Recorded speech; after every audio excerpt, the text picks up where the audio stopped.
Hi and welcome back. Today I'm going to be recapping a movie called Django Unchained. Heads up, spoilers ahead. The year is 1858, and the Speck brothers are marching Django, a slave, along with several other slaves all chained together, walking side by side to his new owner's estate in Texas. At dusk, a German guy driving a dental cart approaches and hails the Speck brothers.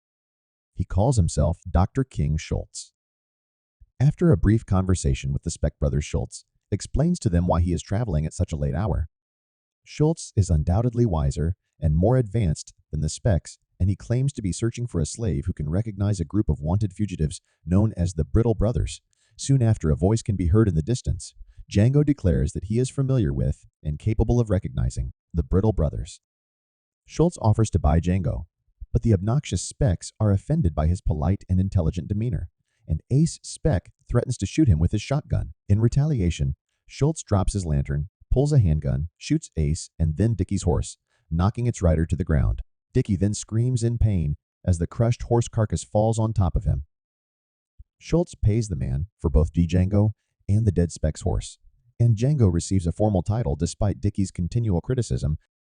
Django mounts Ace's horse while wearing Ace's attire and boots. In the small village of Daughtry, which is close to El Paso, as they move through the streets, the locals pause to stare in shock at the sight of a black man mounted on a horse. They then proceed into a saloon. When Schultz demands service, the barman exits the establishment while Schultz demands him to bring the sheriff and not the town marshal. Schultz pours beers for himself and Django while they wait and places cash on the cash register. He reveals that he is now a bounty hunter rather than a dentist, and that he is looking for the Brittle brothers, who are wanted either dead or alive. He acknowledges that although while he is aware of the brothers' geographical location, which is close to Gatlinburg, they have changed their names, so he needs someone who can recognize them. Schultz says that in exchange for aiding in the capture of the Brittle brothers, Schultz will release him, give him a $75 prize share, and allow him to keep his horse.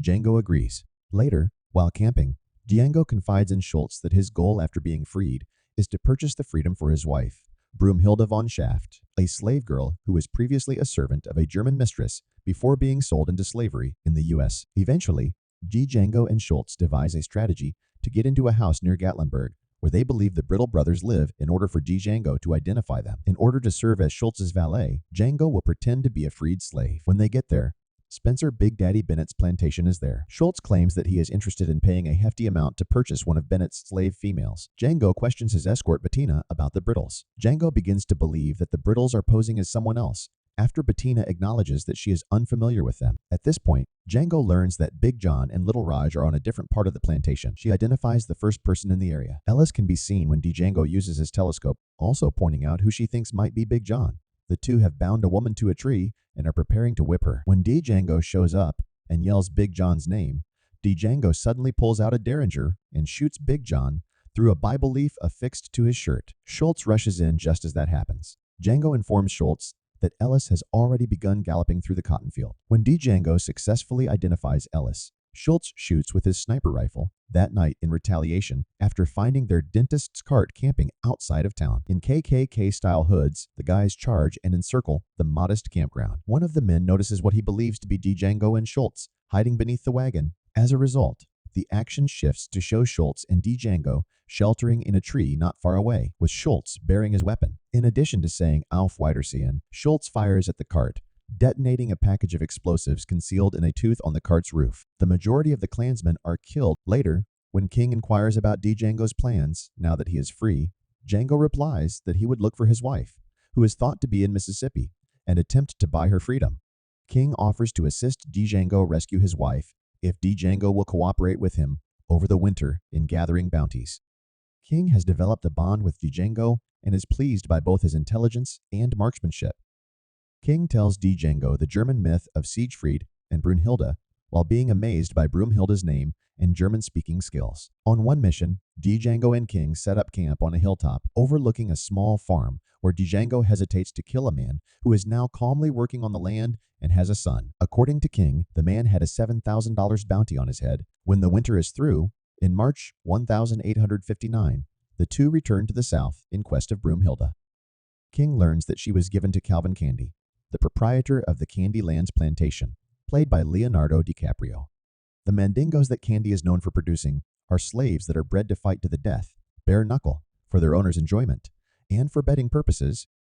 King claims that Django is his business partner and talent evaluator, and that he will pretend to be a wealthy European looking to buy one of Candy's mandingos to fight in Europe. Later that evening, they visit a bar where they meet Candy. Django talks back to all the white men, which is highly upsetting to Candy and his guests. Candy finds King charming and finds Django's abrasive and protective behavior humorous. King and Django agree to accompany Candy back to his estate and declare their willingness to pay an extravagant sum, $12,000, for one of his best mandingos. The company rides in a convoy to the Candyland Ranch the following morning. When King questions him about why he is acting so aggressively, Django responds that he is simply carrying out his position in this shady society. They witness one of Candy's slaves being chased up a tree by several of Candy's white trash workers and their nasty hounds at one point during their journey. The slave D'Artagnan is a mandingo who is caught running away. Candy claims that D'Artagnan must be murdered and that his slaves must win at least 5 fights before they are allowed to stop fighting in order for him to recover his $500 investment in them. When Schultz unexpectedly offers to pay Candy $500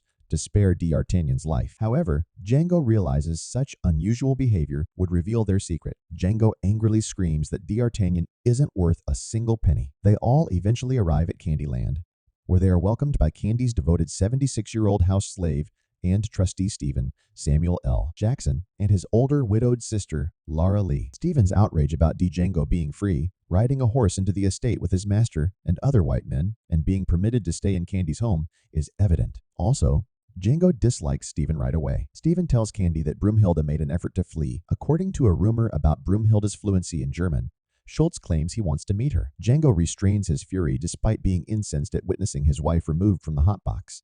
When Broomhilda is brought to Schultz's chamber, the doctor informs her in German that he and his friend are there to save her. Broomhilda serves Candy and his several guests that evening during supper, which also includes Schultz and Django. Broomhilda appears to be drawn to Django, according to Laura. Because of this, Stephen starts questioning Broomhilda in a back room. Broomhilda denies knowing Django, but Stephen can tell she's lying because she has the same small R brand on her right cheek that Django has at. Candy says he won't let the travelers go with Broomhilda unless King shakes his hand. His spring-loaded pistol jumps into his right hand as he reaches out to shake Candy's hand, firing through the flower on Candy's lapel. Django shoots the disoriented pooch with his handgun as chaos erupts around him. Screaming for help, Mogai tries to flee, but is shot many times as he tries to enter the foyer. Then, Django is pushed back into the foyer, where he engages in a shootout with numerous white ranchers, while Stephen and Billy Crash kidnap Broomhilda and threaten to kill her if Django refuses to accept Stephen's terms of surrender. The next morning, when Django finally wakes up, he finds himself naked and upside down in a cabin. Stephen enters and informs the man. Stephen explains that if Django had been castrated, he would have passed away too soon. In order to make Django endure suffering, Stephen has made arrangements to sell him as a slave to the LeQuint Dickey Mining Company. He tells them that he is a bounty hunter, not a slave, and that, before being apprehended, he was pursuing a man who was worth $7,000 in reward. He assures them that they will receive the most of the reward if they set him free. They interview the other slaves. The slaves agree that Django is a bounty hunter. He rides back to Candyland with a horse, firearms, and dynamite. Django first stops and kills all of the remaining ranchmen. The freedom documents for Broomhilda are still on King when he is discovered dead in a stable. Back on the estate undercover, Django locates Broomhilda and sets her free. After Candy's funeral that evening, Django is waiting at the top of the grand staircase and kills Billy Crash and the final 2 White Ranch employees. Django orders the 2 female house slaves to leave before shooting Stephen twice in the kneecaps. Django lights some dynamite, turning the estate to ash. Finds his wife waiting for him with 2 horses. Finally reunited, the 2 ride off into the night to face whatever fate lies in store for them.